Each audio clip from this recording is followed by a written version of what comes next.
Hello. Hello, and a warm welcome to all the chartered accountants who have joined us from all over the world.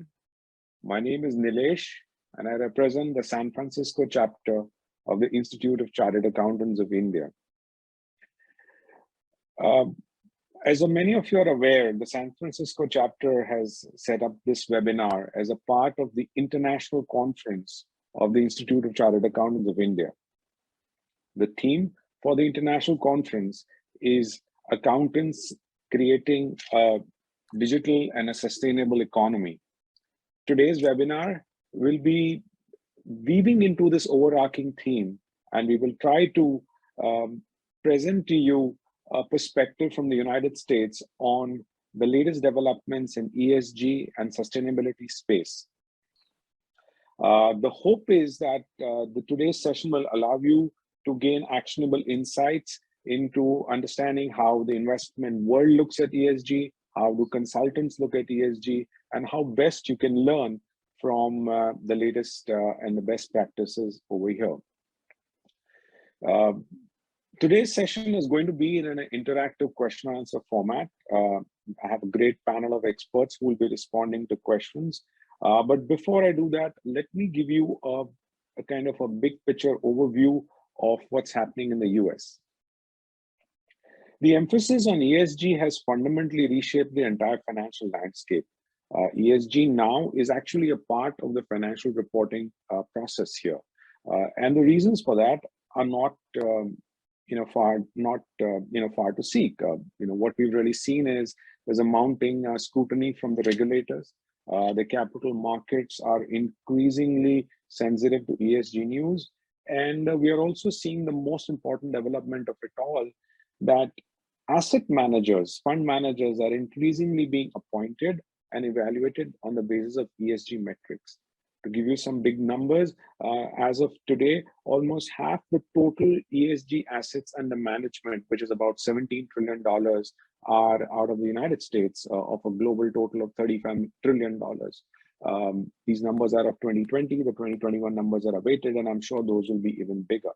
So the point is that it's no longer a niche phenomena here in the US, and it's become a mainstream as far as the world of investments is concerned. We are lucky today that we have a fantastic panel who's going to help you decode all of this and help you make sense of what does this mean for you, for your investments, as well as for your company and for the business practices that you're adopting.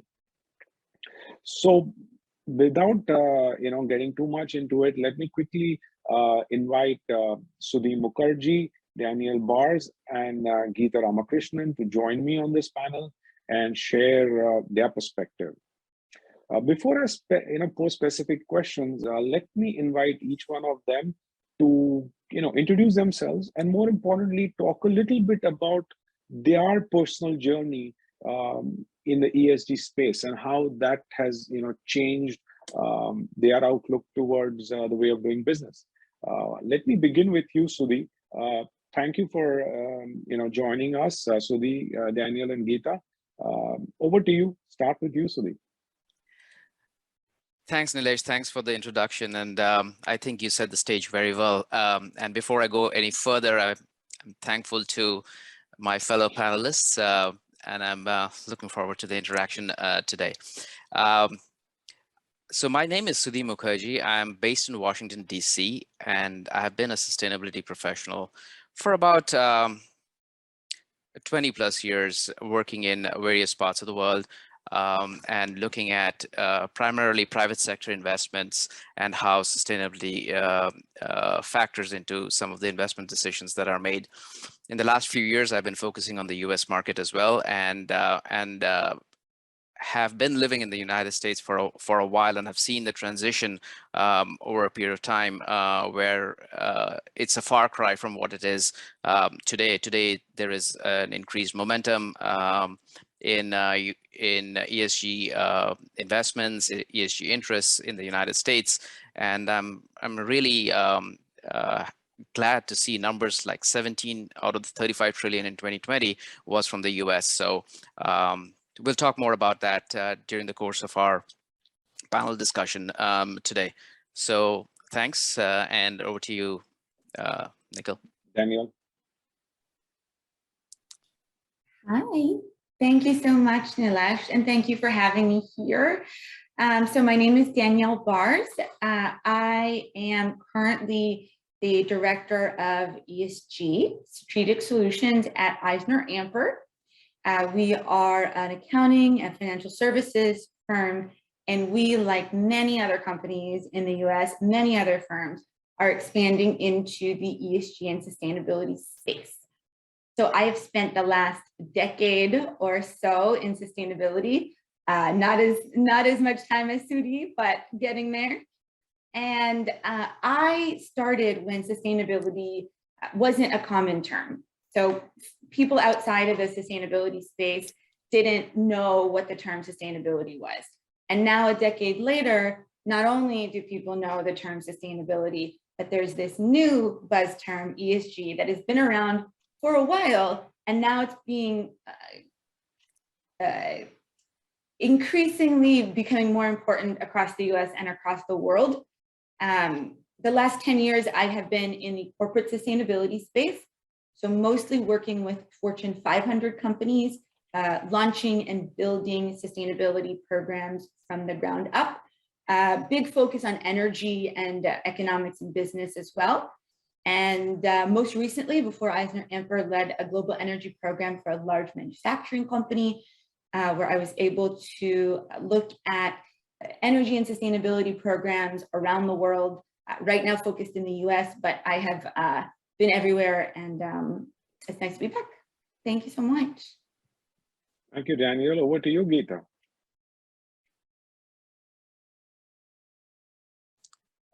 You are on mute, Geeta. Oh, I'm so sorry. Okay, so yeah, take two. Hi, I'm Geeta Ramakrishnan. I'm a CA and a CPA. So I've been in the sustainability CSR space, like Danielle was saying, before it was even a thing. So even way back during my articles, we were doing social audits.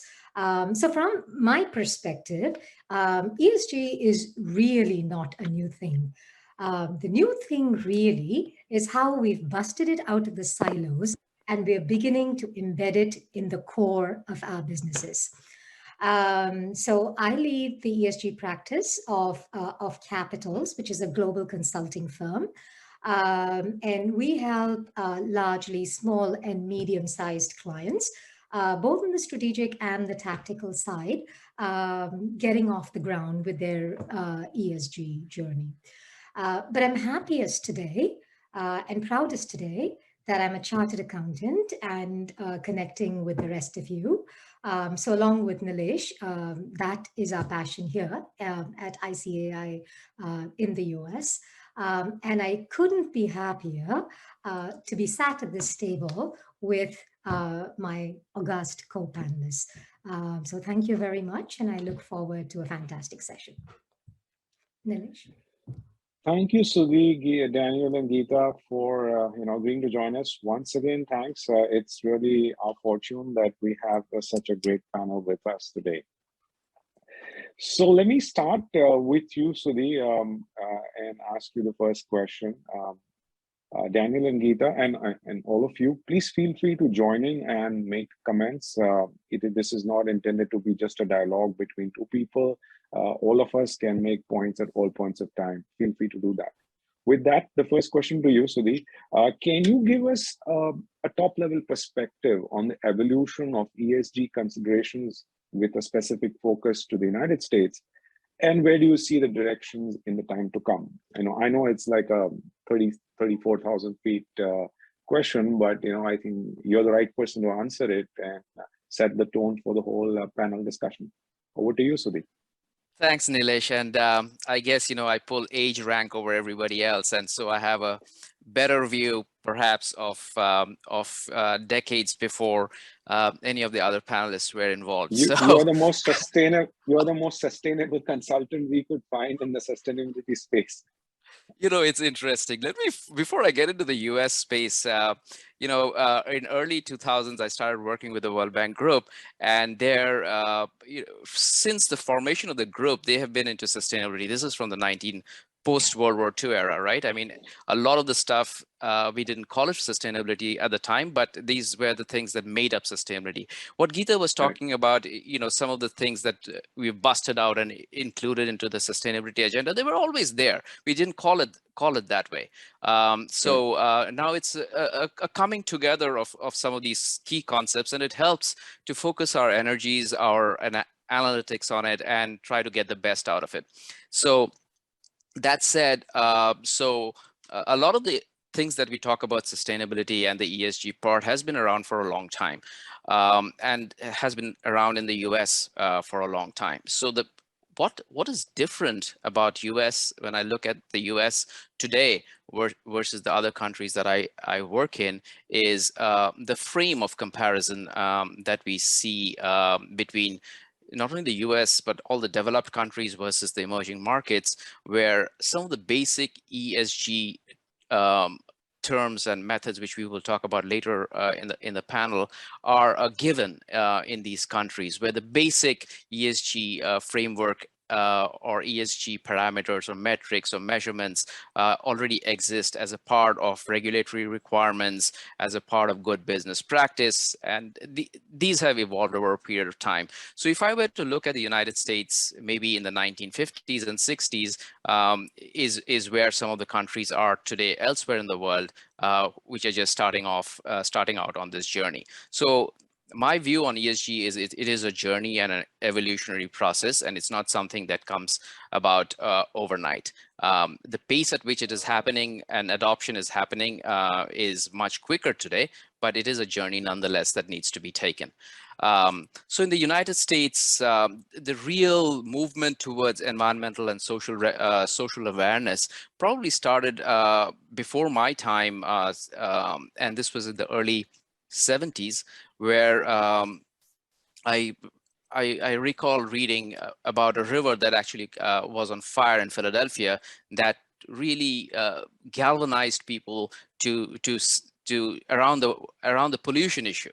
Right, it's a significant environmental issue globally. And then there was the Love Canal, where there was a hotspot of cancer incidents among the community that lived along a canal that had waste dumps. So that's where some of these early US policies started coming into effect.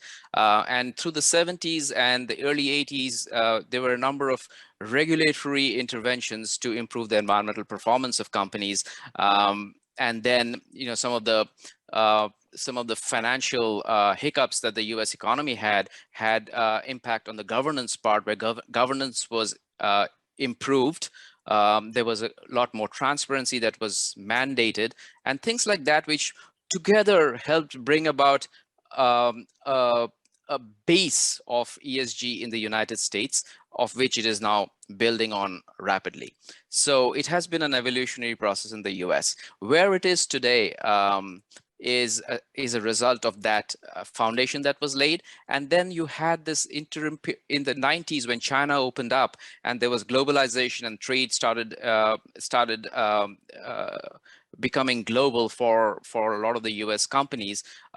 We saw, I think, a slide in ESG performance of the companies as such, not at home in the US, but elsewhere, because they were actually externalizing. These are the externalities that they were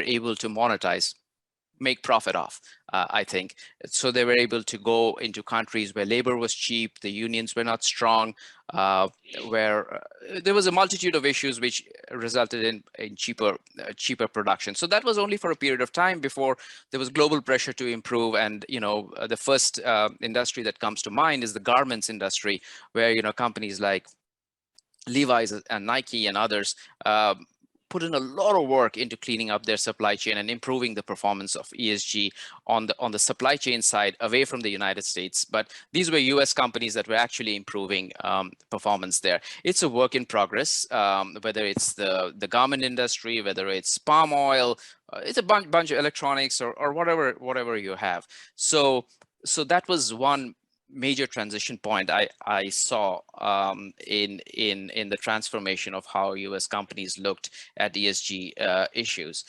in recent times, it's been driven by the generational shift. People like Daniel and Geeta, the millennials who are coming in, have a different mindset. Yeah, of course you, Nilesh.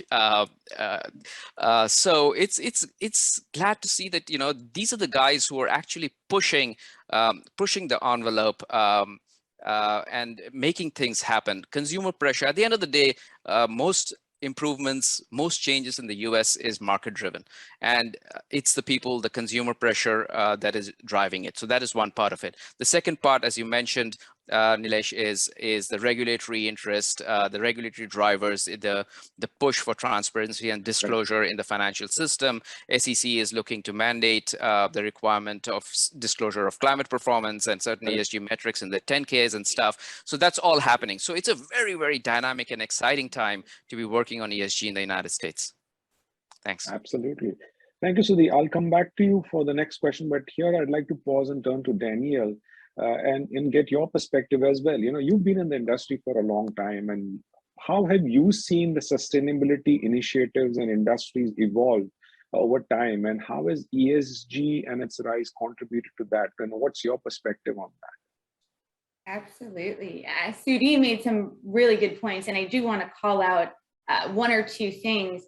First of all, you know, Geeta said as well, ESG and sustainability are not new terms. The UN first coined the term sustainable development back in the 1980s as essentially the way of doing business that does not negatively impact the ability for future generations to do business. And now millennials are coming into their own businesses, and they're starting to be investors, and they care about this stuff, and they are speaking loudly with these investments and with their money.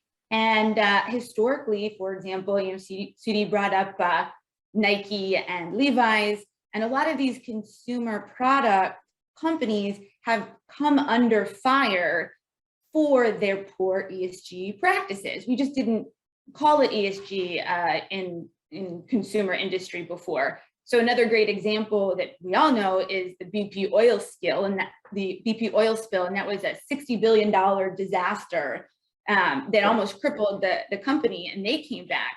Nike, as Sudhi said, great example, because they came under fire for sweatshops in Indonesia and child labor. That's a social issue. The Enron scandal, that's a governance issue. So all of these events that we've seen, these sort of tipping points in the industry, really just acted as that tipping point. But it was around before. Sustainability, ESG was around before, but these critical events really made folks open up their eyes, and they used to be consumers that would say, I don't agree with this company's values. You know, I'm not going to buy this type of shoes. I'm not going to buy this garment.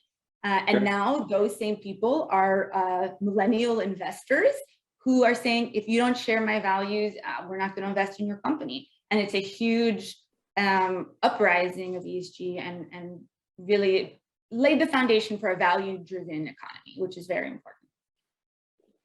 Yes, I agree with you, Daniel. And one other perspective that I'd like to share from my world of investments is that in some ways, the US ESG AUMs were late to the party. I mean, Europe was far ahead when it came to AUMs and the sheer growth there first, you know, in the sense that there you had this bigger and earlier interest on ESG AUMs. And what I have really seen is that in the US, it's more of countering the robo-investing, you know, models where the ability to charge fees is limited, whereas the moment you bring in ESG aligned investments, asset managers are able to charge higher and more meaningful fees.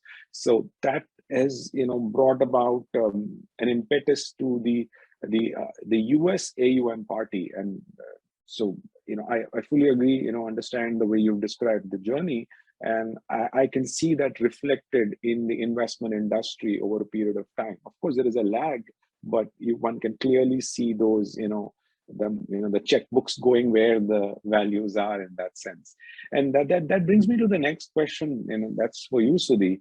That investment and portfolio management strategies are increasingly using ESG metrics.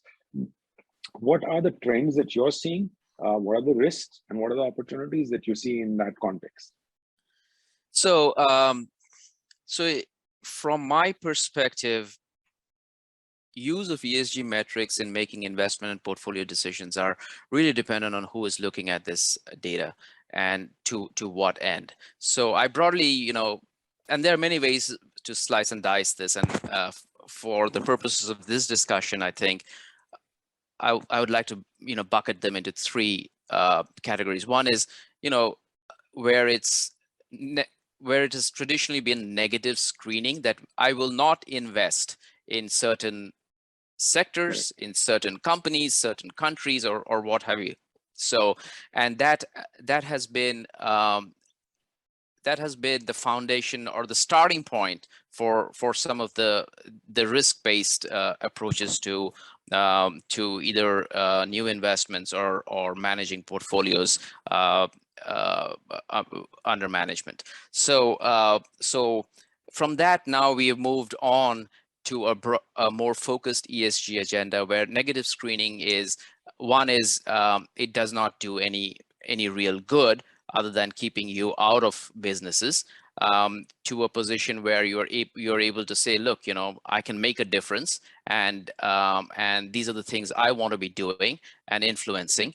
And this was initially led by the DFIs, the development financial institutions such as the IFC, IDBs, and ADBs of the world, with the specific objective that they would demonstrate that it is possible to do business in these areas or in these markets, dealing with certain issues, and they were the backstop to any investors coming in. So that's been one approach of using ESG metrics to do that. The second one is an increasing it is an interesting space where investment decisions, such as trying to predict alpha or minimize beta or beta in their portfolios, is kind of done by analytical methodology, where they're looking at big data and trying to predict trends in how to make an investment decision, make a bet on improved performance or what have you. That's an area of active development with a lot of AI and ML going in. Many good companies in data analytics looking at it. So that's another very interesting play on ESG. And the third one is really where it is, in my mind, in its infancy, is the impact investment area, where there are very few real companies involved in impact investing outside of operations that are donor funded or have some kind of a do-good type organization, because the economic benefits are not immediately apparent, and not all organizations, even if they want to do it, can do it because of a variety of hurdles. So that's how I see ESG data mostly being used in terms of risk management. Number one is risk management. Number two is finding opportunities where they can make a difference. I think was it Danielle who mentioned energy efficiency, or Geeta? I forget who it was, but things like energy efficiency, these are the low-hanging fruit that can be easily dealt with. Yes, I agree with you. Thanks, Sudhi. Daniel, Geeta, do you have any additional perspectives to share on this point? I think he said it all. Great. Super. So, let me take a step back. We are halfway through this conversation, and I find a lot of these terms being thrown about: ESG, sustainability, decarbonization, energy, climate change, greening. So what do all these mean? How are they related? And as accountants or as investors, how do you make sense of all of that? Sudhi, why don't you take the first crack on it, and then Daniel and Geeta, you can also talk a little bit about this whole soup of alphabets and terms. Sure, I'll get us all started. I won't hog the conversation as I did the last time. Sorry about that. So there are a lot of terms. It is very confusing to the uninitiated. So to anybody who is new to this field, especially companies that are doing their core business of making a widget or whatever it is, or a financial institution that is familiar with what it is required to do in terms of either compliance or managing the value of their product, and not so much on ESG, which is kind of new or something that they thought is needed, but it is kind of medicinal in a way that they didn't really want to get involved in. So so there has been some confusion around all of these terms. That said, I think sustainability is an overarching theme where all of these other pieces fit in, because sustainability as such is difficult to measure. It is encompassed of everything that ESG within ESG that is measured. ESG themselves is very subjective, and there are certain subjective in the sense not free for interpretation everywhere, but in terms of what is applicable to a particular situation. So everything that goes into ESG is a subset of what contributes towards sustainability, whether it is pollution matters, or whether it is labor rights, or whether it is land rights, whether it is on the climate side, whether it's GHG emissions or carbon offsets. Net zero again is a way of looking at the emissions part of the climate, and climate is a part of sustainability. So overall, it's sustainability, and then you have each of these ESG metrics. It is an alphabet soup, and within ESG also it can be confusing at times, and that's where some amount of guidance and expertise is helpful, so that it gives a direction. And also I think it is important for clients, the end users who are using this, to understand why they're doing it, so there is that attraction with them. I'll stop there. Yeah, thank you, Sudhi. Daniel and Geeta, do you want to have a stab at this one? Yeah. Daniel, do you want to go first, or? Go ahead. Okay. After you. One of the challenges that we faced while educating our clients is just the multiplicity of standards. You're absolutely right about the alphabet soup that you were talking about. So there's just so many different moving parts, right? You have to figure what is critical and important to you, what you need to do to improve sustainability within your sphere, but at the same time also match it to all these different frameworks. There was IRC, there was SASB, there was GRI, and then TCFD, and so on and so forth. To me, the most exciting thing of the last few months after COP26 is the coming together of some of these, right? So now we have the ISSB, so that's the International Sustainability Standards Board. They even have a new chair or president, or whatever it is that they call. And to me, this is so exciting because it falls in so many of the standard bearers, right? Like the SASB, like the Value Reporting Framework, and the IARC, some parts of the TCFD. So, and then it incorporates all of these. So to me, at least one big variable as to which benchmarks and which standards do we follow is going away. And what this means is all of us across the world are now going to hopefully be pulling in the same direction.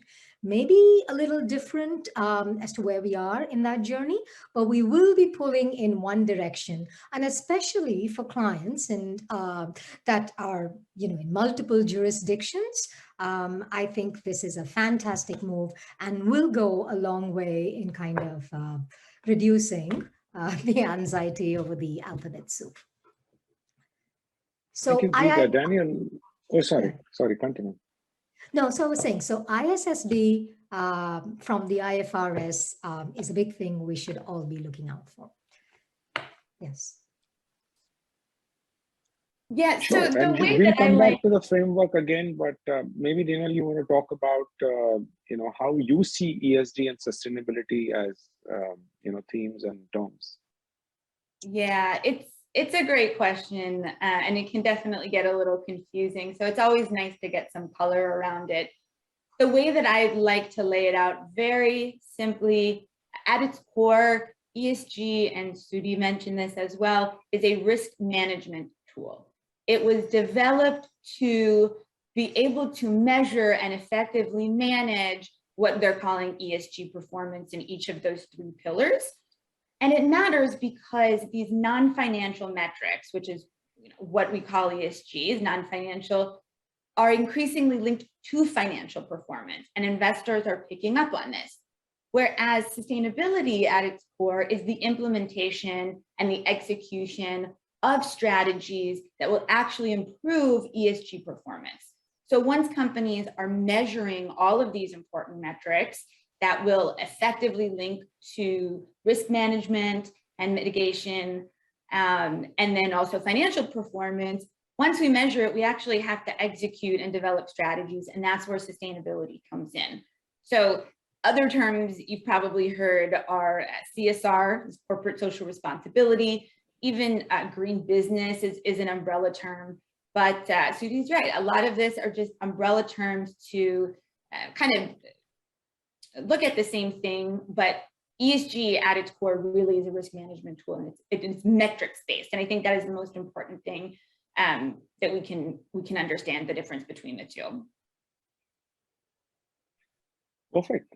So before I ask the next question, I want to make a public service announcement for the benefit of the audience. So if you guys are confused about any of these terms, don't spend too much time. Find yourself a good consultant like the ones we have on the panel today. Hire them and work with them. They will help you to clarify whatever you need to know about ESG, sustainability, and anything else.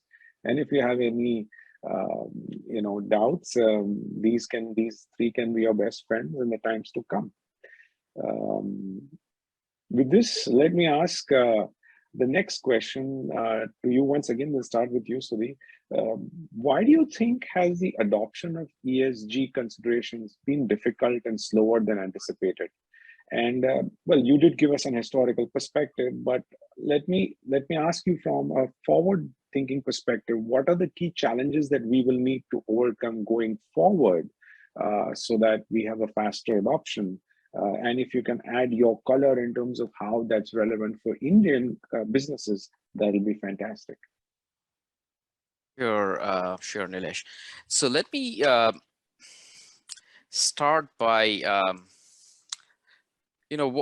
what has been the challenge in adopting or a faster adoption of ESG? To most common sense people, if you look at what is involved in ESG and you see, what is it we're trying to measure, I think most people will look at it and say, aren't they doing this already? Aren't they paying their workers what is required already? Aren't they providing, health and safety to them already? Aren't they already complying with the law in terms of discharging only treated water, wastewater into the rivers? So a lot of it is common sense stuff. What has happened, I think, and I will take the example of United States first and then compare it to the rest of the world, especially on the emerging market side, including India. So in the US, it was no different where, but the cost of non-compliance was not as high as it is today. Today, non-compliance is absolutely not acceptable in this country and many of the developed countries, either from a financial perspective, from a regulatory perspective, and from a reputational perspective. It is not acceptable. But when you're going and working in a country where there is no enforcement of regulations, or the regulations only exist in paper and stuff, then there is less incentive for some of these companies, whether I wouldn't say at the corporate level, but their partners in the other countries may not have that incentive to adopt all of those practices. So there has to be a driver. to it. It has to be a blend of carrot and stick, really. I mean, only then it kind of works. So in the absence of either, it doesn't really work. A stick all the time will definitely be counterproductive. So you have to create the right environment. So in many cases, I think that option has been stymied by the lack of a good framework in host countries where there is where these externalities are allowed to exist. So moving on to your question, so what are the other impediments? It's really capacity as well. You can't expect, it's not the kind of technical capacity and management capacity that you will find in a developed country is very different from what you would find in a far less developed country. And the cost of doing any of these interventions when there is no driver or incentive to do it is just isn't there. So I think those are the kinds of things that have slowed it down, and there is no pressure from consumers in those countries either to do better. Now, India is a little bit different. India has come a long way, I think, in the last 10 to 20 years. But there's still a lot of work to be done. There is a good regulatory framework, there is incentives, rule of law generally prevails, but there is, I would say it is still possible to do things which can maximize your profit at the cost of passing on the externality to other parties. So in India, where I think it's a great time for countries like India, which is seeing an uptick in international investment, international interest. There's a lot of manufacturing moving there. So with that comes expertise, with that comes capacity, with that comes incentive to do better, because the same pressures that moved the developed countries to a better place is going to come upon India. So you did see a lot of that kind of improvement come about in the Southeast Asian countries. You go to Vietnam, it's so much better than what it was 20 years ago, and driven in part by companies that were moving businesses there and good practice, and themselves making an improvement in their situation. So I'm very optimistic about what ESG holds for in India and the path it will take. The path is not going to be easy, as we know. Things take a little bit more time in India to do. It's consensus driven, so that's a challenge. So there are many issues, but I think they all contribute towards a stronger foundation. Makes sense. Geeta, as a dual qualified accountant who's worked in India as well as United States, what do you think are the key challenges that businesses will face when they are in their ESG journey going forward? Sure. So I'd like to continue on that riff on India. So I spent about anyway, I date myself, but I've spent a lot of time in India, both, as a student and after that, specifically in this area. And I've been witness to how businesses change the way they do business on account of social and regulatory pressures, right? And so it gives me great pleasure to say that, in India, the regulatory framework has been around since 2008, 2009. So I think it was in 2009 that we had the NGV, which was, there was this voluntary disclosure that we made based on principles which now have been adopted all across the world. Then, of course, there was the CSR that was made mandatory in 2013. And then there was the CSR got rolled up into the BRR framework, and to go from, the BRR framework was expanded from the top 100 companies by capitalization to 500. And today we have the BRSR, which SEBI has mandated for the top 1,000 companies, right? Along with voluntary disclosures for everybody else. I think this is fantastic tone, and the fact that we are now about 10, 11, 12 years into this, and it has been accepted, right? So if you remember, originally CSR was a bit of a challenge because everybody was like, corporates were like, why should we be spending on top of taxation? Today nobody questions it, right? And that's where we're going with BRSR. And the point is, it's not just the top 1,000 companies. Surely and slowly, I think the entire business environment is kind of going to fall into place. The challenge, of course, will be, like Sudhi said, the frameworks exist. Are the frameworks really carried out on the ground, is something that we're a little bit of on an evolutionary journey, but we are on that journey and we will get there. So that's very heartening to see. Now, well, if you ask about the challenges, whether it's here in the US, but definitely more so in India, what I see is, just the clutter of information. Get reliable data is an issue, right? Because this is data that we don't necessarily collect online. It's not necessarily something that we do on an ongoing basis. It's done ad hoc, maybe periodically. Some of the data again, is siloed, is collected manually. The governance structures around that data collection may not be perfect. So all of this doesn't lend itself to investor-grade data, or basically data that's consistent, that can be compared across entities. So this is a challenge that we need to overcome. So definitely data quality.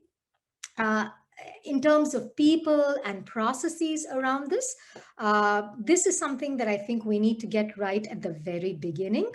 Like Sudhi was saying earlier on, it is very tempting to maximize profits and do things piecemeal at the very beginning.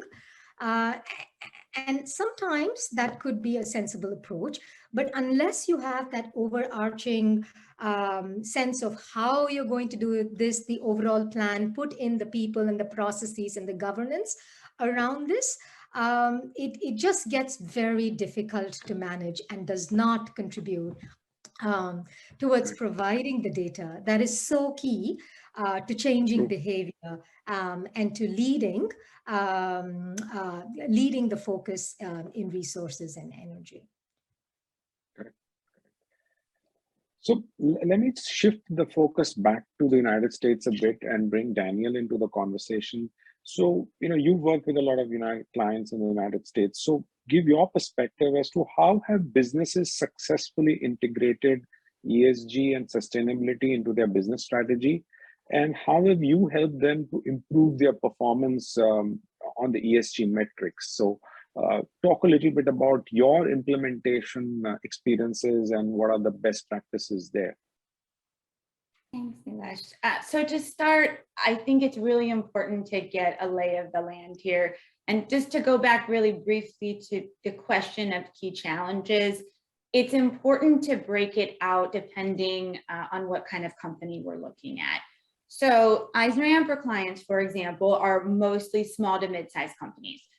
Historically, I have worked with many Fortune 500 companies, publicly traded larger corporations. And the key challenges and therefore the strategies are going to be very different for larger publicly traded corporations as they are to small mid-sized companies. So the larger corporations, for example, the BPs and the Nikes of the world, they can afford to take that hit a little bit. You don't want to, but they can afford to take it. The small to mid-sized companies can't, which means that they have to implement those strategies from the get-go, and they need to be scalable. So a huge issue isn't just implementing it. It's number one, finding which metrics are material to your business and your industry. And then number two, making sure that they're scalable. And we keep talking about data. And a huge part of that is being able to properly collect the data that you need to report on these metrics and be able to house it in a good either data management software or somewhere internally, or get a third party to help you out. But most importantly, these small to mid-sized companies, sometimes they can't afford yet to look at the environmental pillar, whereas the larger corporations, they've already kind of addressed a lot of the governance and social issues as they scaled. And they're really focusing, the Amazons and the Facebooks of the world, on innovation, on things like clean tech, on the shift towards renewable energies. And their strategies are going to be energy efficiency, smart lighting, carbon offsets, things like that, kind of the innovation portion. And then you're going to see a lot of the small to mid-sized companies focusing on the social governance issues as they scale and expand. And again, all of these metrics are going to be important, but it is really important to make sure that you address the material ones first and the material ones to your business. So a lot of times we start with a materiality assessment. We make sure that those metrics are important specifically to your company and your industry. And then again, you go back to the data management and operation and make sure that you're focusing on the key metrics. Now, there are universally accepted frameworks out there, but there are a lot of them.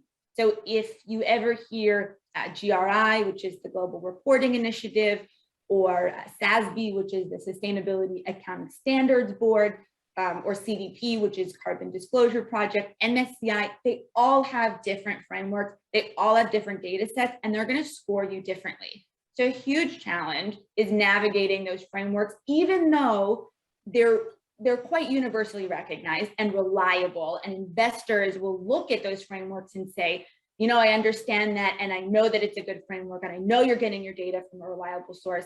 And transparency is so utterly crucial to this.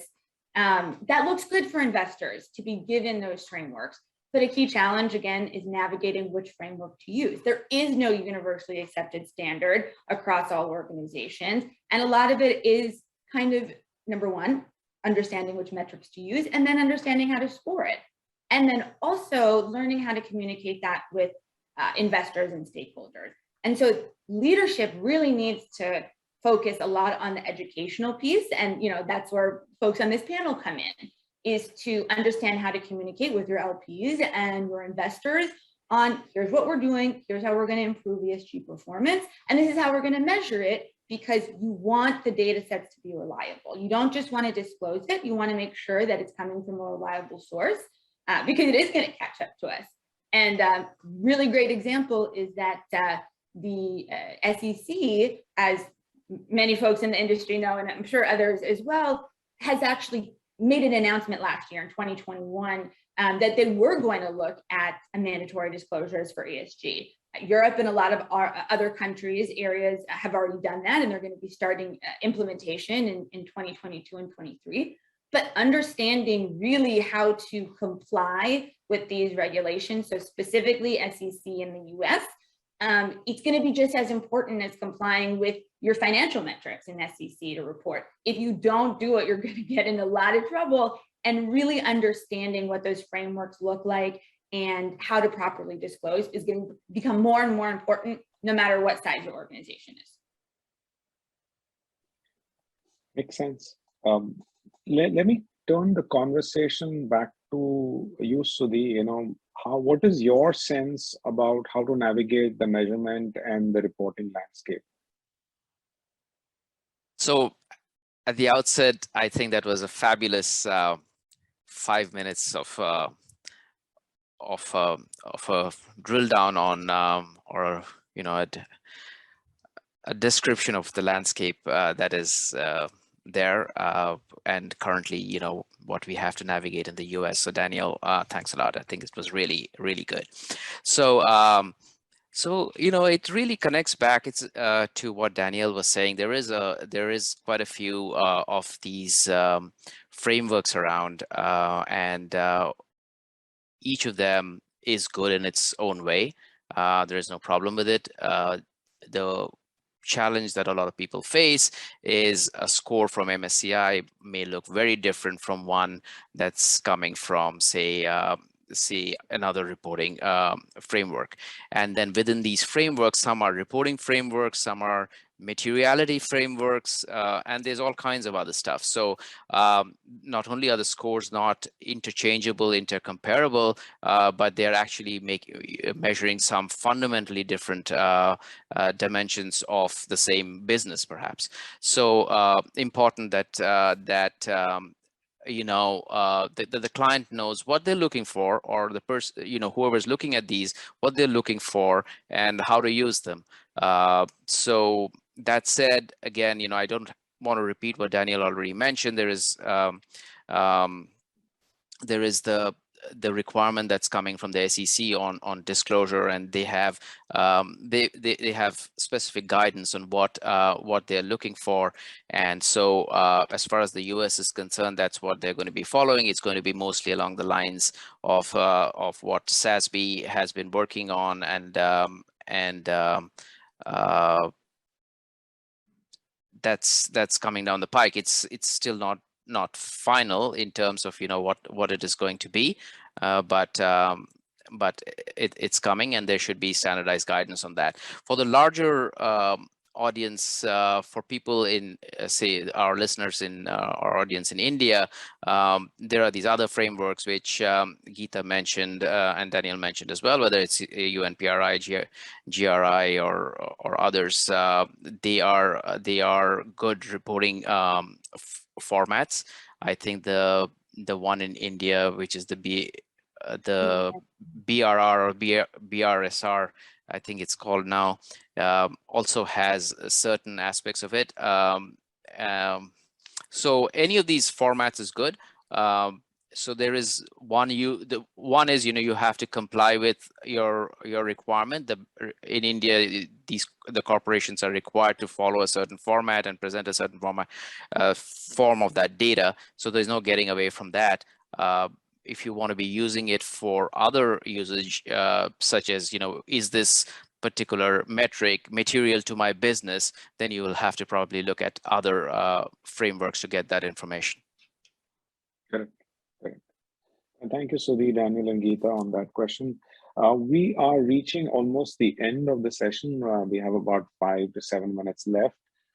I'd like to open the floor for each one of you to talk a couple of minutes about what you think should be the closing comments, or if there's an important point that you think we've not yet covered and you'd like to make a note of it. Geeta, why don't you start first, and then you can go Daniel, and finally Sudhi, you can close it. Excellent. So as an Indian chartered accountant, I want to say that I'm so terribly excited by where we are going, in the ESG arena. When they talked about SEC and the mandates that hopefully we're going to get this year, India already has its mandates. Many parts of Europe do. It's kind of like music to my ears. Why?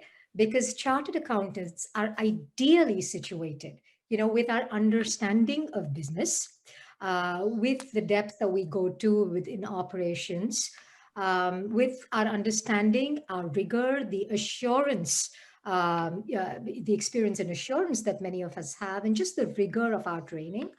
I think we're in an ideal situation to advise our clients and be able to execute on something which is so key. So this is not just about numbers or business. This is about hopefully saving our planet. And so to me, it is a job, and it is an area that's going to love you back, and one that we can work to a T. So that's it for me. Before I hand the floor to you, Daniel, I want to thank Geeta, and I want to add to this that when you said that chartered accountants are ideally suitable for ESG, We are suitable for everything. So Oh, let's Of course. be clear about that. Of course. So, I'd like to stake the claim on everything and anything, but for the time being, over to you, Dan. How would you like to give a closing comment? Sure. I want to go back really quickly to kind of the emergence of ESG and sustainability. I've been in sustainability quite a while, and historically, it has been, mostly public companies. And there's a huge shift in the private market that I'm really excited to see because it has gained a lot of traction, especially in the past 2 years. 2 or 3 years. And so I'm excited to actually see financial services get on board and private markets get on board.